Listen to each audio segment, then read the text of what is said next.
Have you ever watched a bug crawl across the sidewalk and wondered where it's going? If so, you're already thinking like a biologist.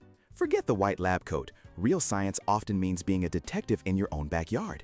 Every great discovery starts with a simple question, the spark that ignites an investigation. It could be anything. Why do birds sing in the morning? Or, which plants grow best in the shade? Don't be afraid to ask. Your question is your most important tool. Once you have your mystery, the next step is to make a prediction, a smart guess about the answer. Scientists call this a hypothesis. Maybe you predict, I think bees will visit the red flower more because it's so bright.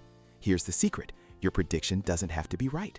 In fact, scientists often learn the most when their guesses are wrong because it reveals something they never expected. Now, you investigate. This is the art of observation. You use your senses and tools to find details most people miss. A magnifying glass can show you the tiny hairs on a leaf. A timer can tell you how long a snail takes to cross a path. But a true detective records their findings. Your science journal is where you gather the evidence. You can make labeled drawings, create charts to count the bugs you find, or list all the colors on a butterfly's wing. The famous biologist Charles Darwin kept hundreds of notebooks filled with tiny drawings of birds and barnacles. He was a master of observation. So, grab a notebook. A simple walk in the park can become a thrilling expedition when you know how to look closely.